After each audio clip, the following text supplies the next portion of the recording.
It is all within us. Before you realize that, or how soon you realize that, will lead to either transformation or frustration. It may be just momentary for a whole lot of people, because people will feel terrified. You will see they were struggling in pain, this, that was happening. A few are bewildered, what's happening? Because they never thought this will happen to them.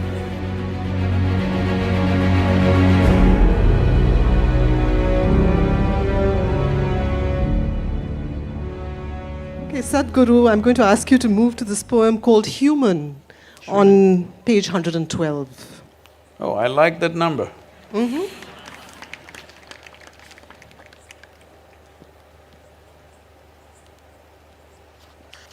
One, one, two. Human. Human. Even when at home, I longed for home, searing pain of longing for home, strangely got cured in being homeless. When the walls of home dissolved, a pristine home, unwalled and unfettered, devoid of love, affection or companions blossomed, shall I call it my being?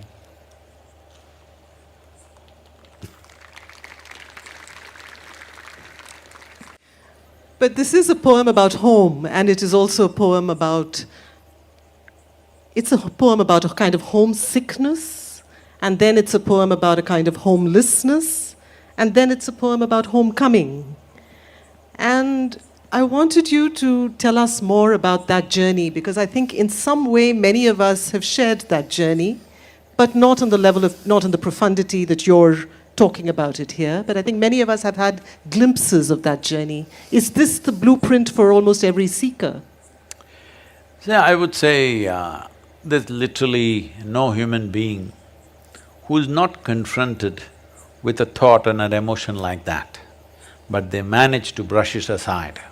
It doesn't bother them enough. The pain of not knowing doesn't tear them, that's the whole problem. They come to terms with ignorance, they make a deal with ignorance. They will build relationships where everybody will confirm this is the best way to live. Of comfort, companionship, love, affection. These are all things you're seeking. I know a whole lot of people have raised human emotions to heavens. If you say love, they say divine love. If you say joy, they say divine joy. If you say bliss, they say divine bliss. You don't need any God's help to be joyful, loving, peaceful. As a human being, you're endowed with these qualities. So all those who deprived themselves of that, they either seek God or they settle for a dog. Yeah, usually. Because they want a unconditional love, this is a demand. Because the nature of love is such that it's like a flower, if you don't watch it for 2 minutes, it'll fall. It'll wither and fall right there. Either you want to let it fall, or you have to nourish it every moment, or you have to concretize it. That means you take a picture and keep it on your phone screen, or you institutionalize it with marriage or this or that. So essentially, well, I'm not against any institution because institutions are needed in the world to operate, otherwise there'll be chaos. That is a different thing. But you cannot institutionalize joy or peace, like right now we think United Nations is the institution for peace. No, you cannot institutionalize peace.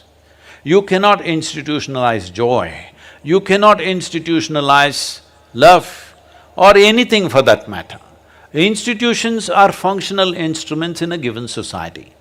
I have utmost respect for them because without it, people, a whole lot of people wouldn't know how to live. You need institutions, there is a government, there is a democratic process, there are variety of things, all right, there are courts, there are parliaments. Well, 90% of the time some nonsense may be happening there. But still these institutions are important because without that there will be total chaos. So I'm not talking against institutions, but institutionalizing things that happen within a human being is a silly effort. But is it possible to embark on a journey without this sense of homesickness? See, let one human being honestly say, when you are with your most loving parents, however doting and wonderful they were to you, that you never felt this is not where you want to be. That is a dishonest human being. Because love gets tedious, somebody's fondness gets very tedious, comfort gets tedious. Because the nature of life is, it wants to constantly expand. If there is no room for expansion, it doesn't matter you are kept in a whatever, I won't use because everybody uses the word golden palace. I think golden palace is totally unaesthetic in my my visual perception. I hate golden palace. But whatever is the most wonderful palace, or as you say Shangri-La or whatever, it'll get tedious. All the heaven-bound people, they don't know how bored they will be within 3 days in that place of goodness. So I'm saying it doesn't matter, it's not because there's something wrong with your parents. They may be most wonderful people, but the very nature of a human being is such. Only if you are a pet animal, if you have reduced yourself to that, you're just happy with the meals that you're getting and somebody is fondling you once in a way and you're happy with that. For that you must be a pet animal, you should not be born as a human being. Once you're born as a human being, it is natural wanting to break barriers. So when you're young as a child or a teenager, you think barriers means they're all physical. Before you understand, the barriers are not really physical. Whether you build your own house or you live in your parents' house or you live in a slave master's house, the house and walls are not the barrier. It is all within us. Before you realize that, or how soon you realize that, will lead to either transformation or frustration. And this homelessness, this whole phase of vagabondage, of being a nomad, you have poems about being a nomad. Is that also an intrinsic part of every seeker's journey? See, do not separate seekers and non-seekers, everybody is a seeker. Some quickly compromise, some endure. There is nobody who is not a seeker. Some seek and forage within their own limitations, some want to seek, some seek in a safe manner, some seek dangerously. But there is nobody who is not a seeker, everybody is a seeker. And therefore this period of homelessness or vagabondage is universal? It may not be a period for everybody, it may be just momentary for a whole lot of people, because people will feel terrified when they feel, if they just look at it and see actually, just the nature of life. Forget about your home. Suppose you left somewhere, I've seen people, when we were children, when we were growing up, Mysore has a Dasara exhibition which goes on for 1.5 months. So this is a place where all the youth will go and hang out and, there are things to eat and a lot of entertainment, shows going on, music going on, various kind of circus elements and all things going on. In this in this exhibition grounds, which is hardly maybe 10-15 acres, maybe 20 acres of land, and full of lights everywhere and shops and stuff's going on. Every day, either children or women or some men, they get lost from their families in that crowd. Maybe 50,000 to 100,000 people will be milling around and people get lost. All the time when the music show is happening, one policeman will announce, there is a child here by name Vikram, his father's name is this thing, his mother's name is this thing, he is crying here, come immediately. Hey, God damn it, we came to listen to music. If you brought a child, figure out how to hold on to you. If you don't figure that out, ask him to come and wait at the gate and pick him up there. Nothing is going to happen, all right? These are not times where great amount of kidnappings happening, anything in Mysore. Nobody kidnaps you in Mysore. At least nobody kidnapped me. So, this ridiculous thing, and grown-up women, they're lost from their husband or their family, bah, crying in the middle of the road, bah, bah. It's a well-lit place, the whole damn place is overlit, all right? There were no phones, that was the only thing. All you have to do is go near the gate and wait, or if you're a car or a motorcycle, go and wait there, or just stand there. Let's see if your man wants to find you or not. I'm saying they will be… Even men, I have seen grown-up men crying loudly because their wife or their child had gone somewhere. Unbelievable. So this sense of being lost, nothing, you don't have to drop them in the middle of Kalahari or something. In Mysore, Dasara exhibition I know Mysore people will be listening and say, how can Sadhguru speak like this? Does he know the pain of getting lost in Dasara exhibition? I'm saying this is how people are.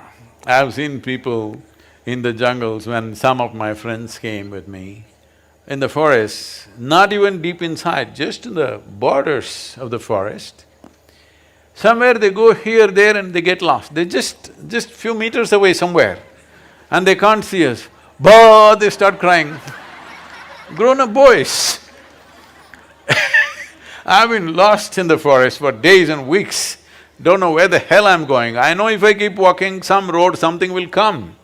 Because I know how wide Western Ghats are.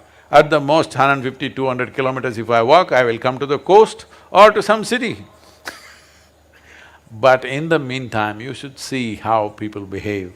Because for them, nothing big needs to happen. Smallest things, if they lose their wallet, psst. They lose their phone, gone.